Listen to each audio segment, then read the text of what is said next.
사랑하는 나눔가족 여러분, 말씀으로 시작하는 토요일 아침입니다. 오늘 말씀은 예루살렘 성전에서 가르치시는 예수님에게 당시 종교 지도자리였던 대제사장, 서기관, 장로들이 권위에 대한 논쟁을 걸어오는 것과 관련된 말씀입니다. 이제 예수님과 종교 지도자 사이에 아주 예류하고 첨예한 갈등의 대립각이 세워집니다. 그 이유는 먼저 예수님께서 성전에서 장사하는 자들을 몰아내셨기 때문이고, 이제 그곳에서 날마다 백성들에게 가르치고 계셨기 때문입니다.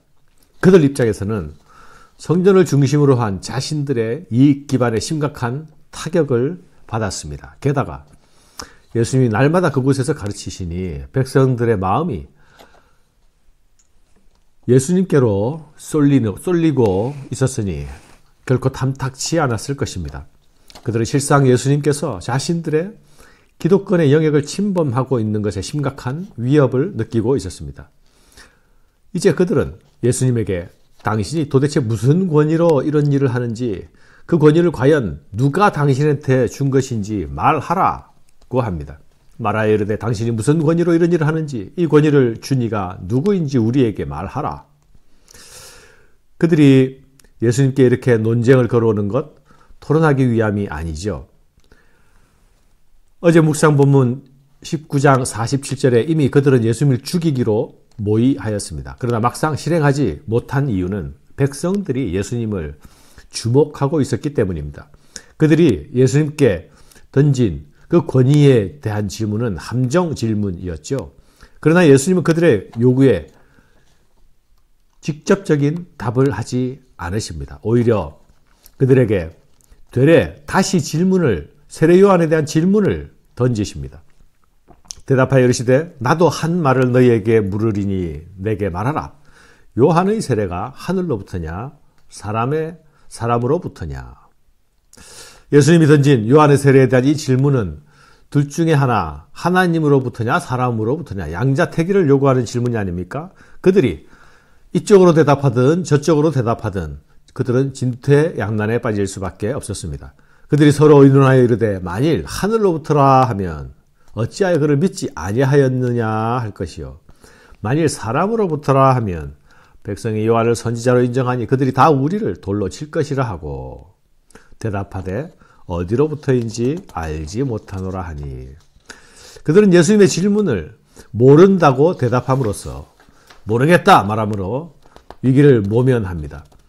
그들이 이런 대답으로 예수님과 사람으로부터 받는 도전은 피할 수 있게 되었죠. 그러나 예수님의 권위에 대한 답을 얻어내는 데는 실패했습니다.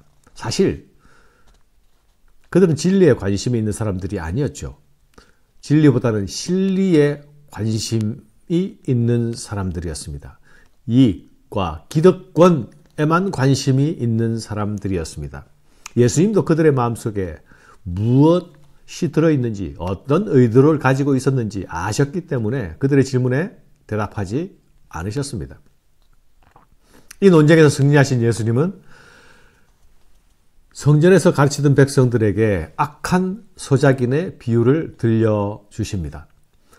포도원의 소유자가 포도원을 세로 주고 타국으로 긴 여행을 합니다. 포도원의 세를 받기 위해서 종을 보냅니다. 그런데 포도원의 농부들은 세를 주는 대신 종을 때려서 돌려 보냅니다. 그러자 주인은 다른 종을 또 보내죠. 그런데 농부들은 또 그 종을 때려서 보냅니다. 다시 보내도 또 그렇게 합니다. 포도원 주인은 고민하다가 이제 자신의 사랑하는 아들을 보냅니다. 종이 아니라 내 아들을 보낸다면 혹 종들과 다르게 대하지 않을까 생각해서입니다. 그러나 농부들은 아들이 오자 이는 상속자니 그 상속자를 죽이면 포도원이 우리 것이 될 것이다 라고 하면서 아예 아들을 죽여버립니다. 예수님은 백성들에게 주인이 돌아와서 악한 농부를 진멸하고 포도원을 다른 사람들에게 맡길 것이다 말씀하십니다. 그런즉 포도원 주인이 이 사람들을 어떻게 하겠느냐? 와서 그 농부들을 진멸하고 포도원을 다른 사람들에게 주리라 하시니 사람들이 듣고 이르되 그렇게 되지 말아지다 하거늘. 예수님의 결론을 듣는 사람들은 이렇게 반응합니다. 아니요, 예수님, 그러면 안 됩니다. 그렇게 하지 마세요. 그렇게 해서는 안 돼요. 라고 말합니다. 사랑하는 여러분, 이 비유는 하나님께 신실하지 못한 예루살렘의 지도자들을 겨냥한 비유입니다. 예수님은 백성들에게 종교 지도자들이 예수님을 반대하는 것의 결과에 대하여서 올바르게 이해하라고 지금 교훈하시는 것입니다. 이 비유를 옆에서 듣고 있는 서기관, 대제사장들은 이 비유가 자신들을 공격하는 말인 줄 알았습니다. 그래서 예수님을 잡으려고 합니다.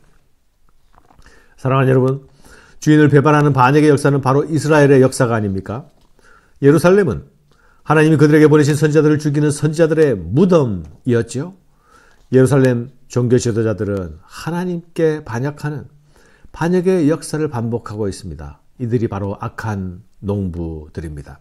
그들은 이제 하나님이 보내신 아들마저도 죽이게 될 것입니다. 이미 마음속으로 죽이고 있습니다. 이 반역의 역사는 반드시 끊어져야 할 역사입니다.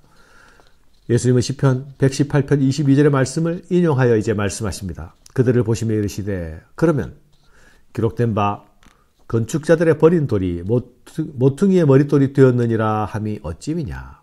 무릇 이 돌 위에 떨어지는 자는 깨어지겠고 이 돌 위에 사람이 떨어지면 그를 가루로 만들어 흩으리라 하시니라.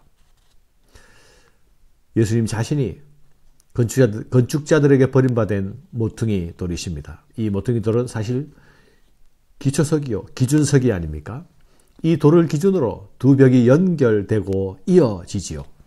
그런데 이 돌 위에 떨어지는 자는 깨어지고 이 돌이 사람 위에 떨어지면 사람이 가루가 되어버린다 말씀하십니다. 무슨 말씀입니까? 예수님에 대하여서 어떻게 반응하는가에 따라서 각각 상이한 운명에 처하게 될 것입니다.